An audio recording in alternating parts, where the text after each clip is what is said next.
আসসালামু আলাইকুম। অনেকদিন পর একটা ডেইলি ব্লগ নিয়ে হাজির হলাম। তো কেমন আছেন আপনারা সবাই? আশা রাখি ভালো আছেন। আলহামদুলিল্লাহ আমিও ভালো আছি।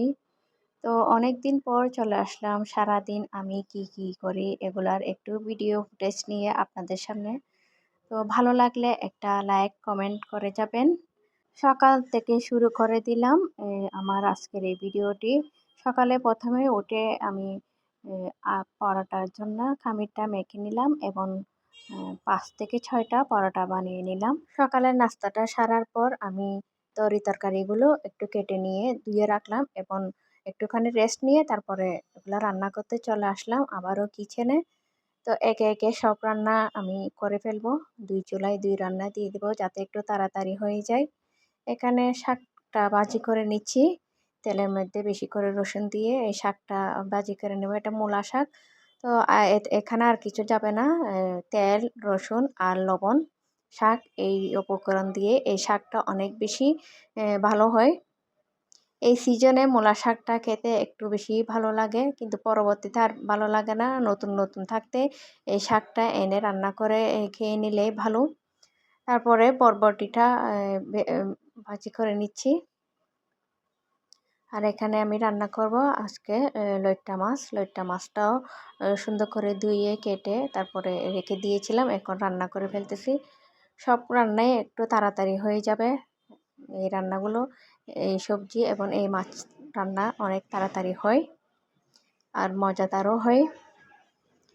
তো দুপুরের খাওয়া-দাওয়া সেরে একটু রেস্ট করে আমি আমার শখের কাজগুলো করার চেষ্টা করি একটু করে।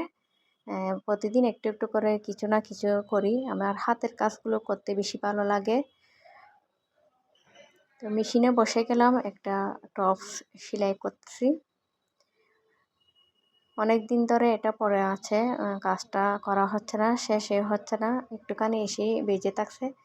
সব বিকালের সময়টুকু কাটিয়ে তারপরে সন্ধ্যার নাস্তার আয়োজনে চলে আসলাম। এখানে আমি করব ওই যে কালো বিনি চাউলের এই জাই পিঠাটা। এটার রেসিপি আমি দিয়েছিলাম আমার পেজে। তো একটা করে এখানে নিয়ে নিলাম। সাথে আজকে সন্ধ্যার দিকে আমার এক বান্ধবী আসবে। তো ওটার জন্য অল্প কিছু আয়োজন করেছিলাম।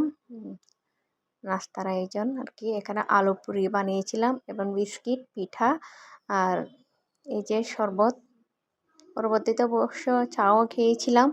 চাটা না খেলে তো আর হয় না। আলু পুরিগুলো অনেক বেশি ক্রিস্পি হয়েছিল। এটার জন্য একটা তেঁতুলের টক বানিয়েছিলাম। এটা দিয়ে খেতে অনেক বেশি মজা লাগে। সব শেষ রাতের খাওয়া-দাওয়া সেরে রাতে আমি এই তালপিঠার ব্যাটারটা গুলিয়ে ফ্রিজে রেখে দেব এবং সকালবেলা উঠে আবার এই পিঠাটা বানিয়ে দিনটা শুরু করব। তো কেমন লাগলো আমার আজকের এই ভিডিওটি? খোদা হাফেজ।